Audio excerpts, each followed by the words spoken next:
election in 1789. Wait. The first U.S. presidential election in 1789 was very different from the way Americans do presidential elections today. In 1789, there were no official candidates. There was no campaigning for the office. There were no political parties, no nominating conventions, no primary elections. The entire election season was very short.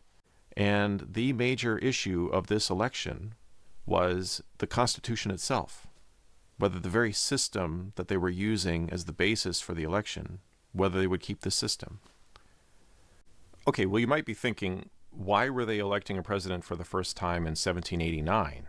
Didn't they declare independence in 1776? What were they doing for those 13 years? Well, they didn't have a president during those 13 years. It's important to remember that the United States of America was not originally a single country. It was a collection of 13 separate countries. The 13 colonies that were participating in the rebellion had each been separate from each other, distinct colonies, with ties between themselves and Britain, but not really ties amongst themselves between the different colonies. So when the 13 colonies declared their independence, they did so not as a single unified country, but as 13 separate countries in association with each other, what we would today call an international organization, in order to accomplish their common goal of freeing themselves from British rule. There was only one branch of government, effectively, on the federal level, which was the Continental Congress. Although to call it the federal level is a stretch, because there wasn't a federal government, so to speak. Anything that the Continental Congress decided to do had to be enforced by the states, and if a state did not want to enforce it, they didn't have to. Some people at the time saw this as a problem, and they thought that the states would be better off if they entered into a closer union with each other. This was mainly for financial reasons, but I'm not going to get into that. So they held a constitutional convention in Philadelphia in 1787, in which they drafted the Constitution that we use today in the United States. Now, this new Constitution was different from the way it had been before. So under the old system, you had one branch of government, the Continental Congress. In this new system, there were three branches of government. There was the legislative branch, the executive branch, and the judicial branch. The legislative branch would consist of Congress, but now Congress would have two separate houses, a House of Representatives, which would represent the people directly, and the Senate, which would represent the states. And then the executive branch would be headed by a president, and then under him would be everyone who is in charge of executing the laws passed by Congress. And then the judicial branch was headed by the Supreme Court, and then there would be various courts underneath the Supreme Court. So one of the questions that the framers of the Constitution had to answer was, how are they going to get the president chosen? Now, one obvious choice would be to have him chosen by Congress. That would essentially make it a parliamentary system. Like in most English-speaking countries, there's a parliamentary system where Parliament decides who the Prime Minister is going to be, and the Prime Minister runs the government. The framers of the Constitution did not want to do that. And by framers, I mean the men who met in Philadelphia in the summer of 1787 and drafted the Constitution. They're called framers, the framers. They didn't want to do that. They wanted to maintain a strict separation between the executive branch and the legislative branch. So that was off the table. So how else could they elect the president? Well, one option, which is the option I think most Americans today would take for granted, was that the president would be elected directly by the voters. The framers of the Constitution also didn't like that idea. They thought that it would be not practical to do that, and also not wise. So the framers hit upon another system that was neither of those two things. What they would have would be the famous Electoral College, this body of individuals who exist within the executive branch, so you don't have to worry about cross-contamination with the legislative branch, and the Electoral College's only job was every 4 years they would elect the president. Now, how do you choose the members of the Electoral College? Well, they just left that up to the states. However the states wanted to do that. If the state legislature wanted to choose their electors, they could do that. If the state legislature wanted to leave that up to the voters to decide, they could do that too. So the American presidential election has two stages.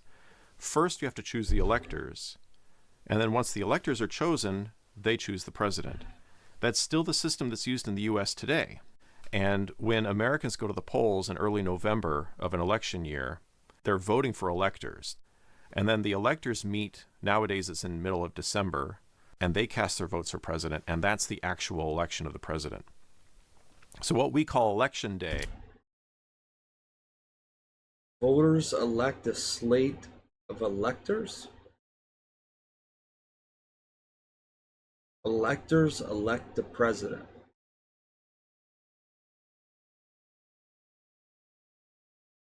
Electors from where? What electors? Is actually the election of the electors. The Constitution gives Congress the power to decide when each of those elections happens, when the electors are elected and when the president is elected. Nowadays, it's early November and mid-December.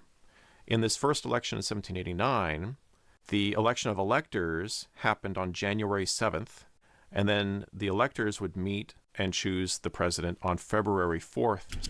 States select electors. Well, I thought the voters selected the electors. Now you're telling me the states select it? Who are these electors? That's my only question for right now. Who are these electors? 1789. So election day in 1789 was January 7th. That was what we would call election day. Now, some online sources will say that this particular presidential election happened over 2 years, 1788-89. It's not quite true. The election was January 7th, 1789. It was just in 1789. Where that's kind of true is in 2 states, in New Hampshire and Massachusetts. They actually had a 2-stage process for choosing their electors. They would have voters essentially nominate who they would want to have as electors, and then the state legislature would choose from a list that the voters sent up to the legislature. So in both New Hampshire and Massachusetts, the voters went to the polls. Polls isn't the right word. The voters went to their town meetings and voted for who they'd like to be elector. And then those names went to the state legislature, and on January 6th,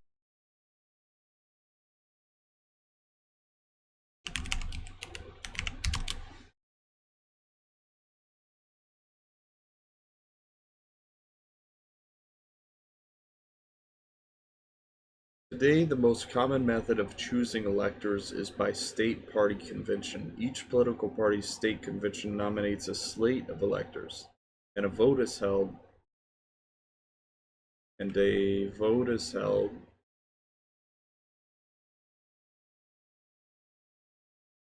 And a vote is held.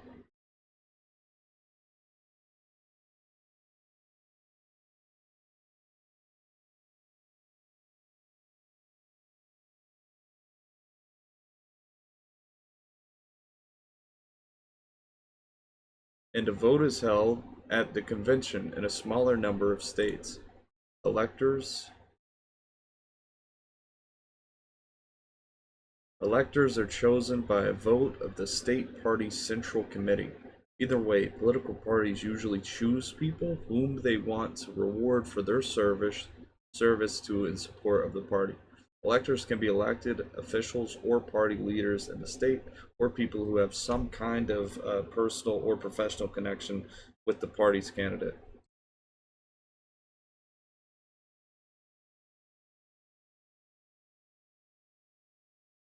the state legislature picked from among those that list.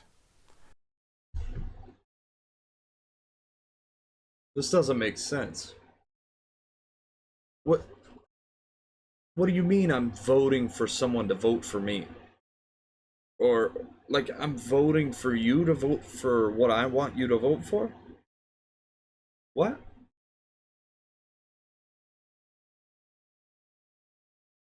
I'm confused. But in the other states that participated in the election, it was just January 7th, 1789. Now, there were 11 states that participated in the election of 1789. Rhode Island and North Carolina had rejected the Constitution and therefore were technically not part of the United States and not participating in the election. In 5 of the states, the state legislatures chose the electors. In 4 of the states, the electors were chosen directly by the voters. And then in 2 other states, they had a hybrid system.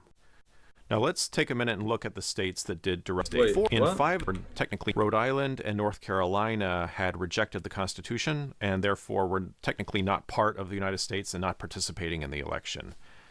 In 5 of the states, the state legislatures chose the electors. In 4 of the states, the electors were chosen directly by the voters. And then in 2 other states, they had a hybrid system. Now let's take a minute and look at the states that did direct elections, because they did it differently in the different states. In Pennsylvania and Delaware, they had statewide elections, meaning in Pennsylvania, wherever you were in the state, if you were voting in the election, you voted for 10 names. And then the top 10 vote getters statewide would become elector. Delaware did the same thing, but they had 3 electors, so wherever you were. Wait, I'm choosing you to a... This was refined, right? We don't do this now. Statewide, you voted for 3 names. In Maryland, it was also statewide. Everybody wrote down 8 names because Maryland got 8 electors. But Maryland had a rule where 5 of the names had to come from the Western Shore and 3 of the names from the Eastern Shore. Virginia did it a little bit differently because the Virginia legislature actually created electoral districts. Virginia got 12 electoral votes, and so the legislature divided the state up into 12 electoral districts. Each one would elect 1 elector. And these were distinct from the 10 congressional districts that Virginia had. Virginia was the only state to do it this way. So looking at the different states and the way they did it, that reflects the politics of the different states. So Pennsylvania, for example, the Pennsylvania legislature was dominated by Federalists, meaning people who were pro-Constitution. Support for the Constitution tended to be stronger in the cities. So they thought by making it a statewide ballot, it would make it more likely for Federalists to be elected as elector. The Virginia legislature was dominated by anti-Federalists, people who were opposed to the new Constitution. And they wanted to improve the rural vote, and so they drew districts to make it more likely that rural people would be elected as electors, and rural people were more likely to be opposed to the Constitution. And this touches on the big issue of the presidential election that year, which was the Constitution itself, whether the Constitution was even a good idea. It was extremely controversial in a way that I think most Americans today probably don't really realize. But there were a lot of people who were opposed to the Constitution at the time, and the passage of the Constitution was quite controversial in several states. Some Americans felt like the Constitution was a betrayal of the goals of the Revolutionary War. Right. They felt like they had traded one tyranny for another. They'd gotten rid of the tyranny of the British Parliament and the British monarchy, and they had now were instituting a new tyranny of a new federal system. A lot of Americans, especially in rural areas and out in the western areas, were afraid that this new federal system would be opposed to their own interests, that the federal government would be dominated by commercial interests from the port cities, and would make policy decisions that would financially benefit the big port cities and disadvantage rural areas. In fact, this controversy between those who favor the Constitution and those who are opposed to it ended up making it so that New York could not participate in the presidential election at all, because the New York legislature was divided. The upper house, the Senate, was majority Federalist. The lower house, the Assembly, was majority anti-Federalist. So the Senate, which was 10-8 in favor of the Constitution, didn't really work like that, though. But I could see why you would think that. And I could see... Yeah. I mean, what... Damn. You know, it'd be nice to go back in time and sit down with someone who was opposed to the Constitution and, like, hear them. I probably wouldn't understand a word they said, you know, thinking about it again. They probably wouldn't even know what they would like talk about. Or maybe they would. I don't know. Maybe they would surprise me. Wanted each house of the legislature to choose 4 of New York's 8 electors. The Senate would choose 4, and the Assembly would choose 4. Chat, what do you think they would surprise me? And that way, 4 of New York's 8 electors would be pro-Constitution. The Anti-Federalists wanted the legislature to decide on the electors as a whole. So each member of the legislature would get 1 vote. They would have 1 slate of 8. Essentially, they would choose them in a joint session of the 2 houses. What that would mean practically is that all 8 of New York's electors would be anti-Constitution. So the Assembly would pass a bill saying this is how we're going to choose our electors. It would go to the Senate. The Senate would say, no, we're not going to do it that way. They would pass their own bill that would go back to the Assembly, and the Assembly would turn it down. It went to conference committee. They argued over it, couldn't come to a resolution. This went on for weeks. Then January 7th came, and they were deadlocked. So midnight, January 7th, they still hadn't chosen their electors. That was it. So they did not have electors. The same gridlock meant that New York had no senators because it was up to the state legislature to choose senators. So it took them until, I think, the summer of 1789 to finally decide who their senators were going to be. A similar thing actually happened in New Hampshire because New Hampshire's legislature was also divided in a similar way. But in that case, the anti-federalists in the lower house of the New Hampshire legislature gave in and agreed to the Senate's terms. So New Hampshire did, and it was very close to midnight when they made that compromise. So New Hampshire did end up participating in the election. At Covenant Health.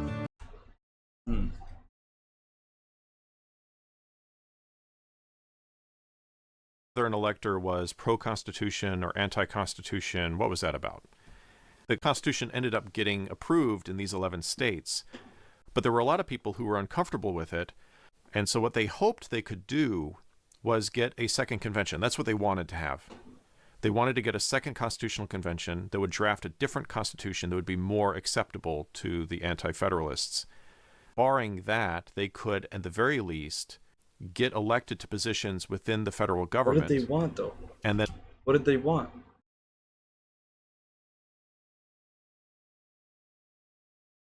Like, what was the argument to not have the Constitution? undermine the federal... To be under a certain law? Because of complete freedom, right? That was that the goal? Was that the initial goal, was complete freedom? Like, to do literally almost anything you want and be beholden onto yourself to do anything you want. System from within, and thereby prevent the full weight of the federal government from coming into force, perhaps make people disillusioned with the federal system and provoke them to agree to a new constitutional convention. Another thing was, if you get anti-federalists elected to Congress, at the very least, they could be clamoring to get amendment. I like that. I like the idea to be able to do whatever you want.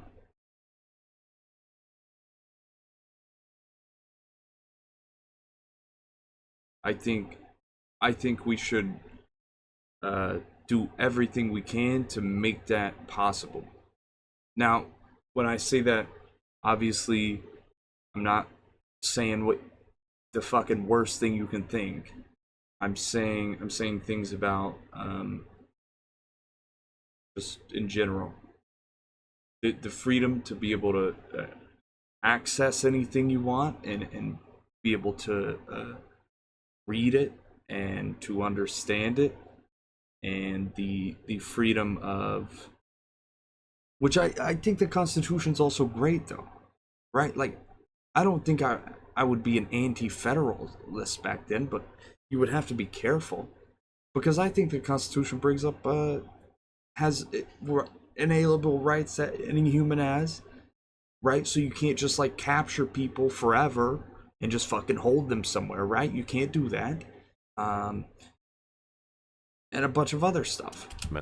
Now, when the Constitution was approved in the various states, the pro-Constitution people promised, which seems a little bit shady in retrospect, honestly, but they said, oh, go ahead and approve the Constitution now. We promise we'll adopt amendments later. So people were voting for the Constitution with the... I get the Constitution confused with no, I think that's the Constitution. Kind of with the promise in the Bill of future, Rights? it wasn't really Am I binding. getting confused with the Bill but of with Rights? this understanding that in the future amendments will be adopted, which ended up happening. You know, that was the Bill of Rights, which came into effect in 1791. Well, it's part of the Constitution, that was the idea, right?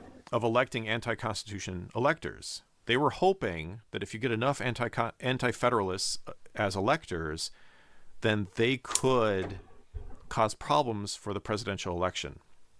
Everybody knew that while anti-federalists as electors, then they could cause problems for the presidential election.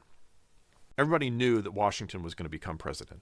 They knew that actually back in 1787 when they were drafting the Constitution. George Washington was one of the Virginia's delegates, and he was actually sitting there in the room while they're all talking about the president. And it was kind of an open secret that they're creating this office, and George Washington's going to be the guy they're going to put in that office first. So the Federalists were afraid that anti-Federalist electors might mess up the election. And how would they do that? Good. The framers of the Constitution created this. Good, because they had a set person that they were going to put in there. Good. There should have been people to be anti-federalists and not like that. Right? And maybe I'm also misunderstanding. Maybe it doesn't mean that they didn't want any type of constitution. Maybe it was they knew that George Washington was already set to be president. Do you understand what I mean? So it was through that they said, this is kind of, I don't know about this. This could not be good. Right? A system where the electors would vote for two people for president rather than one person. I don't know. And then the person who got the most votes would become president, and the person who got the second most votes would be vice president. And the weakness of this system became apparent immediately, because the way it's supposed to work is George Washington will get the most votes, and then John Adams will get the second most votes. Then you get president, vice president. Great. But what if George Washington does not get the most votes? What if he gets the second most votes? What if some anti-federalist electors decide not to vote for George Washington? Maybe they vote for Adams and then some other candidate, just some throwaway name. They could potentially throw the election to Adams, making John Adams the first president and George Washington the vice president. Now, the problem with that is Adams was not as popular as Washington, especially in the South. And so that could reduce the goodwill that the general public had for the federal government, right? And so that would help to undermine the federal government and therefore achieve the ends that the anti-Constitution people had. That was something that the Federalists were afraid could happen. Or alternatively, another possibility would be if there were enough anti-Federalist electors, they could get George Washington elected president and then an anti-Federalist elected vice president. Now, among the anti-Federalists, there were a few names, but I think the most common name that was bandied about at the time was George Clinton. If you were an anti-Federalist elector, it was expected that you would... Yeah, where did that go? Where did that go trying to get... Does the president just pick a vice president now? Like, it's just like, once you get president, you can pick a vice president to go alongside you, and no one votes for the vice president? That's interesting. Because I think it would be a huge checks and balance issue to have the person that's president and the person that's vice president also just believing the same thing, but it would also get things done faster, and also they don't always believe the same thing. Would end up voting for Clinton, maybe Washington Clinton, or maybe Adams Clinton. You know, you could do that. So just to give you an example of a possible thing that could play out, the Federalist electors could vote for Washington and Adams, and then the anti-Federalist electors could vote for Adams and Clinton. And so then Adams ends up getting the most votes. Washington comes in second, Clinton comes in third. That makes Adams the president, Washington the vice president. Just as one example of many possible permutations of this. So the point is, the system that was written into the Constitution was a bad system. Having the electors vote for two names and not designate which one they wanted to be president, which one they wanted to be vice president, was a flaw. And people at the time recognized that as a flaw. So remember, there are two stages of electing the president. First, you get the electors, and then the electors choose the president. So the electors were going to meet and choose the president on February 4th. In the run-up to that electoral college vote, some political figures in the country were trying to organize a system where they would make sure that Adams didn't get as many votes as Washington. And the most prominent figure in this movement was Alexander Hamilton. He was writing a ton of letters to different people. He was not the only one involved with this. There were a few others also who were writing letters to different states, writing to the different electors saying, make sure you don't vote Washington Adams. make sure there are some guys, there who are going to vote for somebody besides Adams. So if you look at the results of the 1789 election, you look at the Electoral College votes, it looks like, everybody voted for Washington, and then a bunch of people voted for Adams, and then there were a bunch of small George vote Clinton totals for other people. A lot of those votes were deliberate throwaway votes where they would have voted for Adams, but deliberately chose not to vote for Adams because they were trying to mitigate against a potential anti-federalist scheme. In Connecticut, they had 7 electors. 5 of them voted for Washington and Adams. 2 of them voted for Washington and Huntington. The votes for Huntington were going to go to Adams. They voted for Huntington as part of the scheme that Hamilton was organizing. In Pennsylvania, again, those 2 that voted for Hancock would have voted for Adams. In Maryland, there were 8 electoral votes. 2 of the electors could not actually make it to the election. The Electoral College meets on a state-by-state basis, so the electors in each state come together. In Maryland, the 8 electors were supposed to meet in Annapolis to do their voting. 2 of the electors couldn't make it. One of them was sick. He had gout and therefore couldn't travel. The other one was unable to because of ice that blocked. I think he had to cross either the Chesapeake Bay or a river, and it was filled with ice, and so he wasn't able to make it to Annapolis. Only 6 electors in Maryland participated. All 6 of them voted Washington and Harrison. Harrison was Chief Justice of the Maryland General Court. He was not a national figure. They voted for him purely as part of Hamilton's scheme to make sure that Washington came in first and Adams came in second. They would have voted for Adams otherwise. Now, not all of these votes were like that. In some of the states, the electors really were voting for someone besides Adams because they didn't want Adams. They wanted somebody else instead. I think the votes for John Jay were like that. I think the votes for John Jay were legitimately for John Jay. I mean, I did a lot of reading about this, but I couldn't figure out exactly for every single state what the motivations were of the electors. That's what I was wondering here. Yeah, that's interesting. But if I were to guess, it's interesting because at the time the spread of word and the word of mouth is just that's kind of crazy that it happened like that. And you know what? Actually, I feel like it was kind of a smart idea. No, I don't. I was gonna say I think it's a smart idea because of the travel of the word of mouth. It's just, you're not gonna let everyone who's running for president, right? Or maybe they did, I don't know. So I feel like having the electors there to be able to place votes on who they know or whatever, I feel like that would be more, just kind of help out a little bit for anyone who doesn't know.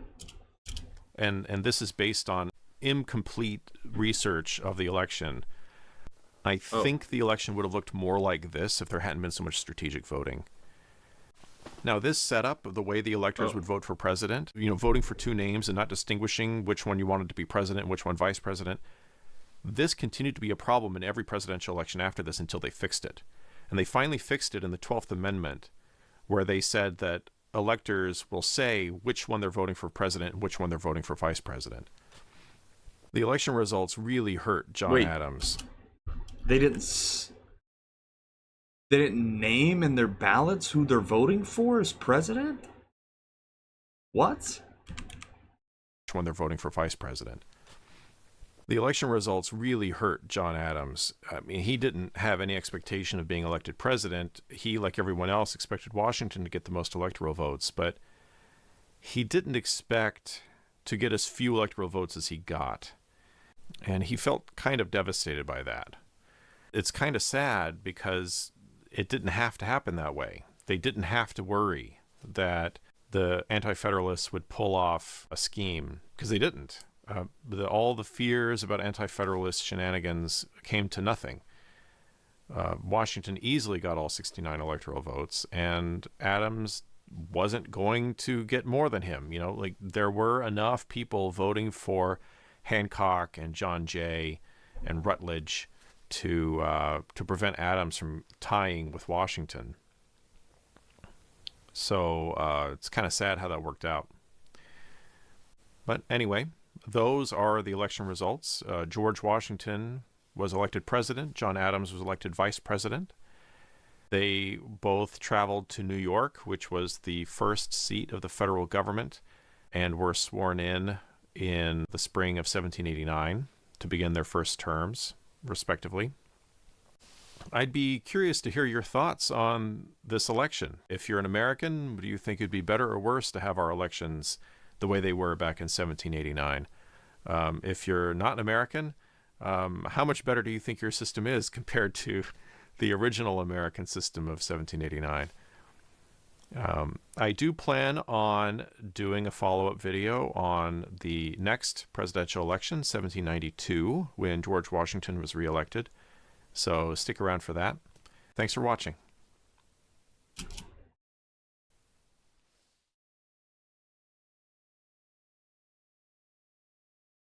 I think that's very interesting. Hmm.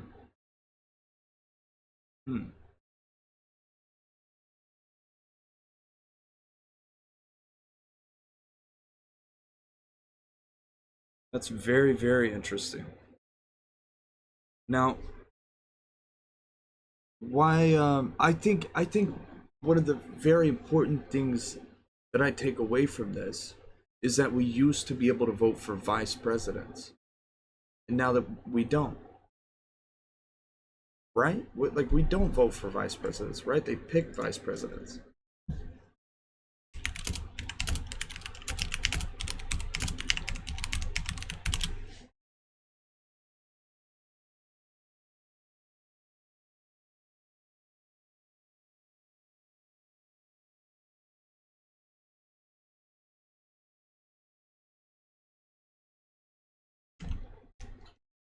The vice president of the United States is the second highest officer in the executive branch.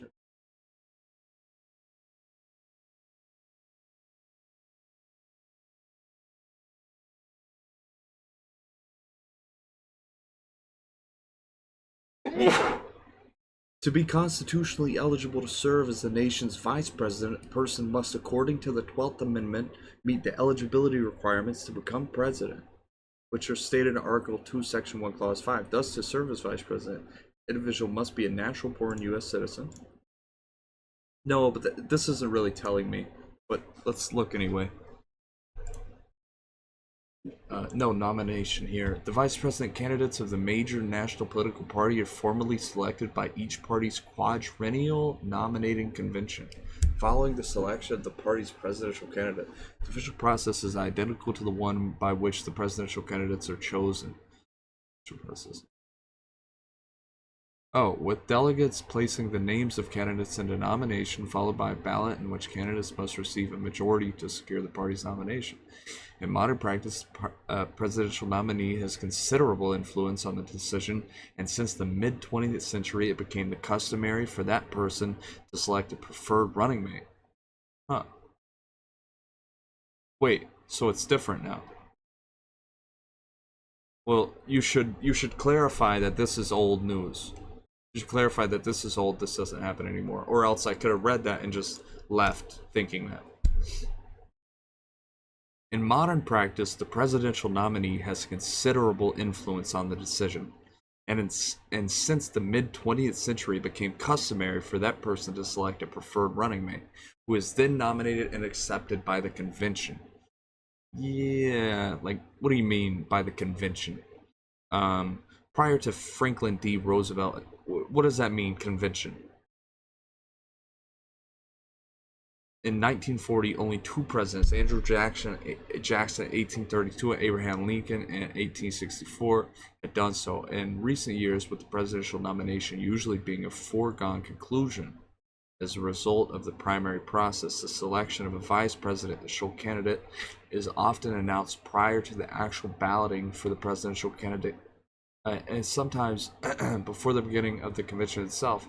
The most recent presidential nominee not to name a vice president choice, leaving the matter up to convention. This is bullshit. This is nothing. This is nothing bullshit.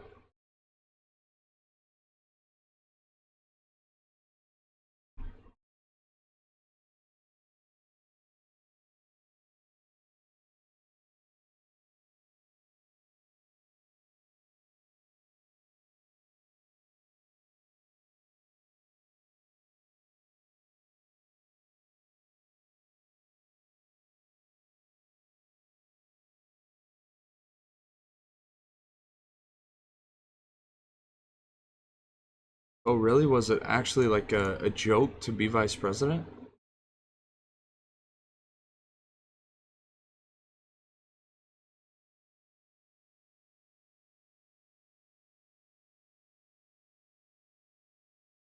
Why can Google AI not respond to me, man? They fucking summary up real good, usually.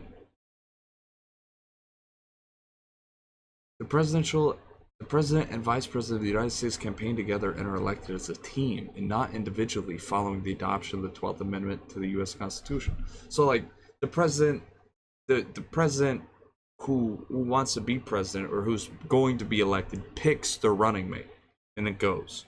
Instead of it being okay, well I wish it was more like say Kamala's running, but JFK's also or RFK's also running and Trump's running, right? If Kamala wins, then Trump gets second or RFK gets second, then RFK should be the vice president of Kamala. Therefore, with Trump being president, if Kamala gets second, Kamala should be the vice president for Trump. That's how I feel like it should be. Now, is that going to cause some problem, like with like them arguing or whatever? I don't really think so, but yeah, maybe. But I think it would just be more like available for checks and balances and stuff to have that, because then if the president passes something that interferes with something the vice president wants to do, then they can work it out or something, right? What I think.